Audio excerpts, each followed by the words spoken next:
ಈ ಜಿಲ್ಲೆಯಿಂದ ಏನು ಕಾನೂನು ಒಂದು ಕೆಟ್ಟ ಕೆಲಸಕ್ಕೆ ಕೈ ಹಾಕಿದಾಗ ಅದು ದೀಪಾವಳಿ ಸಂದರ್ಭ. ಮಹಿಳೆಯರು ಉಡಿ ತುಂಬಿಸ್ಕೊಳ್ಳಿಕ್ಕೆ ಬರೋರು ಹೋಗುವಂಥ ಸಂದರ್ಭ. ಅಜ್ಜರು ಎಲ್ಲರೂ ಬಿಜಾಪುರ ಜಿಲ್ಲೆ ಬಂದ್ ಮಾಡಬೇಕು ಅಂಥೇಳಿ ಭಕ್ತರು ಮತ್ತು ಮಹಿಳೆಯರು ಅಜ್ಜಿಗಳು ಅಪೇಕ್ಷೆ ಪಟ್ಟರೆ ಆ ಕೆಲಸ ಮಾಡಬೇಡ್ರಿ ಅಂದ್ರೆ ಅಜ್ಜರು. ಬಹುಶಃ ಅವ್ರ ಜಾಗದಾಗ ಯಾರಾದ್ರೂ ಇದ್ರು ಮೊದಲು ಮಾಡ್ರಿ ಅಂತಿದ್ರು ಏನೋ ಗೊತ್ತಿಲ್ಲ. ಅಜ್ಜರು ಏನು ಹೇಳಿದ್ರು, ಇದು ದೀಪಾವಳಿ ಸಂದರ್ಭ, ಎಲ್ಲರೂ ಹೋಗೋರು ಬರೋರು ಇರ್ತಾರ, ಹಬ್ಬದ ಸಂದರ್ಭದಲ್ಲಿ ನೀವು ಈ ರೀತಿ ಮಾಡಿದ್ರೆ ನನ್ನ ಮನಸ್ಸಿಗೆ ನೋವಾಗುತ್ತೆ, ದಯವಿಟ್ಟು ಯಾರೂ ಕೂಡ ಬಂದ್ ಮಾಡಕ್ಕೆ ಹೋಗ್ಬೇಡ್ರಿ ಅಂದರು. ಎಂಥ ಮಾತೃ ವಾತ್ಸಲ್ಯ. ನಾನು ಗುರುಗಳು ಆಡಿದ ಮಾತುಗಳನ್ನು ವಿರೋಧ ಮಾಡ್ತಕ್ಕಂಥ ಪುಣ್ಯಾತ್ಮರಿಗೆ ಕೇಳ್ತೀನಿ, ನಿಮ್ಮ ಕೊಳ್ಳಾಗ ಲಿಂಗ ಹಿಡ್ಕೊಂಡು ಹೇಳ್ರಿ, ನಿಮ್ಮ ಬಾಯಾಗ ಹುಟ್ಟಿದಿಂದ ಇಲ್ಲಿವರೆಗೂ ಆ ಶಬ್ದ ಬಂದಿಲ್ಲ ಅಂತ ಹೇಳ್ರಿ ನೋಡೋಣ. ಯಾರು ಆಡೋದಿಲ್ಲ ಶಬ್ದ? ಆ ಶಬ್ದ ಆಡಿದವರಿಗೆಲ್ಲ ನೀವು ಹಿಂಗೆ ನೋಟಿಸ್ ಕಳಿಸ್ಬೇಕಾದ್ರೆ ನಮಗೆಲ್ಲನೂ ಕಳಿಸ್ಬೇಕಾಗುತ್ತೆ. ನಾವು ನಮ್ಮ ಶಿಷ್ಯರನ್ನ ಎಷ್ಟು ಸರಿ ಬೈದಿಲ್ಲ, ಡ್ರೈವರ್ಗಳ್ನ ಎಷ್ಟು ಸರಿ ಬೈದಿಲ್ಲ. ಅವರು ಇವ್ರು ಯಾಕ್ರಿ? ನಿಮ್ಮ ಯೂಟ್ಯೂಬ್ದಾಗ ಪ್ರಾಣೇಶನ್ ಜೋಕ್ ತೆಗೀರಿ. ಪ್ರಾಣೇಶ್ ಏನು ಭಾಷಣ ಮಾಡ್ತಾನಪ್ಪ, ಏನು ನಗಿಸ್ತಾನಪ್ಪ, ಮತ್ತು ನಾ ಅದು ಅಂದ್ರೆ ಮತ್ತೆ ನಂದು ಟೀಕಾ ಮಾಡ್ತೀರಿ. ನಾ ಅನ್ನಕ್ಕೆ ಹೋಗಲ್ಲ.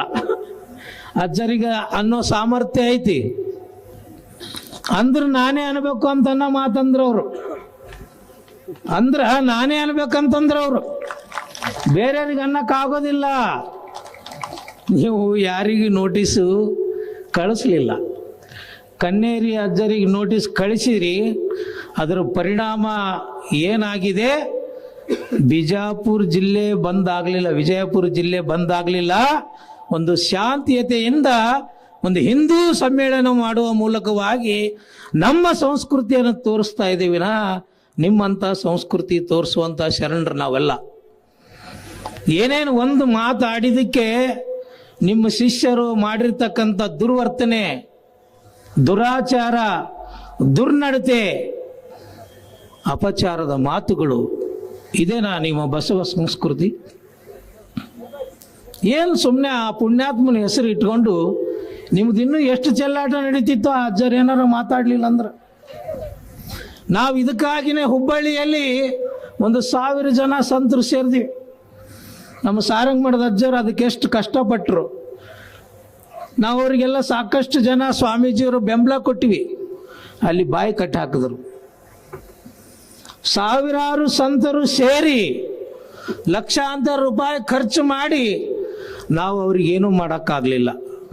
ಎಲ್ಲೋ ಒಂದು ಮೂಲೆಯಾಗ ಒಂದು ಪುಟ್ಟ ಗ್ರಾಮದಲ್ಲಿ ಈ ಧರ್ಮದ ಕಳಕಳಿ, ಈ ಸಂಸ್ಕೃತಿಯ ಕಳಕಳಿ, ಈ ತತ್ವದ ಕಳಕಳಿ ಇಟ್ಟುಕೊಂಡು ಪರಮ ಪೂಜ್ಯರು ಮಾತಾಡಿದಿದೆಯಲ್ಲ, ಅದು ಎಲ್ಲರಿಗೂ ಮುಂದೆ ಕೆಟ್ಟ ಕೆಲಸವನ್ನು ಮಾಡ್ತಕ್ಕಂಥ ವಿಚಾರ ಇತ್ತೋ ಏನೋ ಗೊತ್ತಿಲ್ಲ, ಅದು ಎಲ್ಲದಕ್ಕೂ ಗುರುಗಳ ಮಾತು ಇವತ್ತು ಬಂದ್ ಮಾಡುತ್ತೆ.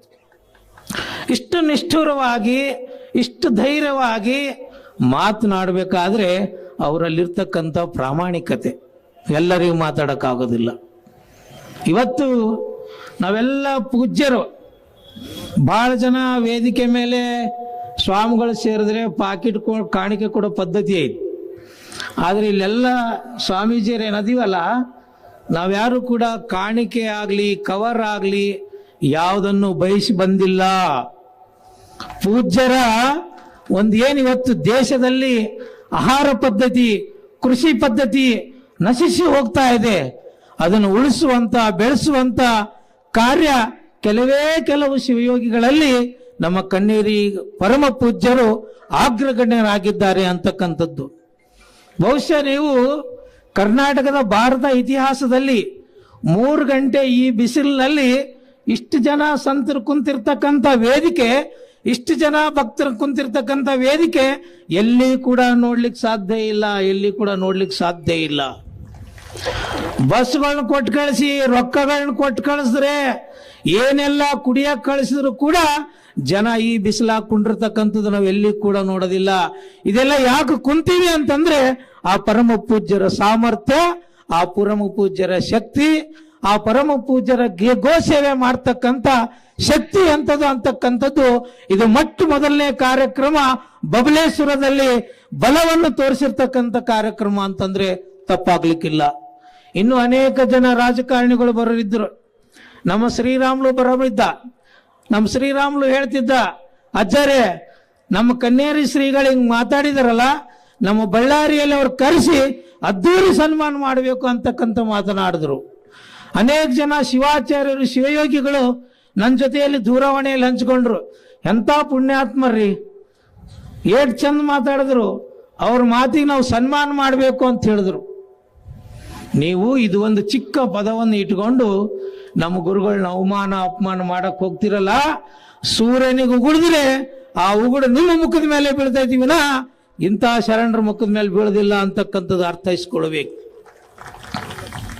ಅದಕ್ಕೆ ಇವತ್ತು ಕನ್ನೇರಿ ಶ್ರೀಗಳು ಇಡ್ತಕ್ಕಂಥ ಒಂದು ದಿಟ್ಟ ಹೆಜ್ಜೆ ಇದೆಯಲ್ಲ, ಅವ್ರ ಜೊತೆಯಲ್ಲಿ ನಾವಿದೀವಿ ಅನ್ನೋದಕ್ಕಿಂತಲೂ ನಮ್ಮೆಲ್ಲರ ಜೊತೆಯಲ್ಲಿ ಆ ಪೂಜ್ಯರಿದ್ದಾರೆ ಅಂತಕ್ಕಂಥದ್ದು ನಾವೆಲ್ಲರೂ ಕೂಡ ಹೆಮ್ಮೆಯಿಂದ ಹೇಳಬೇಕಾಗಿದೆ. ಬಹಳ ಜನ ಕೇಳ್ತಾರ, ಕರ್ನಾಟಕ ಭಾರತ ಎಲ್ಲ ಬಿಟ್ಟು ಬಬಲೇಶ್ವರದಾಗ ಯಾಕೆ ಮಾಡ್ಬೇಕಪ್ಪ ಅಂತ ಕೇಳಕತ್ತಾರ. ಎಲ್ಲಿ ಕಳ್ಕೊಂಡಿವಿ ಅಲ್ಲೇ ಹುಡುಕ್ಬೇಕು ಅಂತಕ್ಕಂಥ ಪರಿಜ್ಞಾನ ಇಲ್ದವರು ಈ ಮಾತನ್ನು ಕೇಳ್ತಾರೆ. ಎಲ್ಲಿ ಕಳ್ಕೊಂಡಿವಿ ಅಲ್ಲಿ ಹುಡುಕಿ ತೋರಿಸ್ತಾ ಇದ್ದೀವಿ ನಾವು. ಇದು ಪೂಜ್ಯರ ಅಪೇಕ್ಷೆ ಅಲ್ಲ, ಇದು ಪೂಜ್ಯರ ಮಾರ್ಗದರ್ಶನ ಅಲ್ಲ, ಇದು ನಮ್ಮೆಲ್ಲರ ಅಭಿಮಾನದ ಹಿಂದೂ ಸಮಾವೇಶ ಅಂತಕ್ಕಂಥದ್ದು ನಮ್ಮನ್ನು ಟೀಕೆ ಮಾಡ್ತಕ್ಕಂಥ ಜನಗಳು ಅರ್ಥ ಮಾಡ್ಕೊಳ್ಬೇಕಂತಕ್ಕಂಥದ್ದು. ಸಾಕು, ಇದೊಂದೇ ಕಾರ್ಯಕ್ರಮ ಅನಿಸ್ತೈತಿ.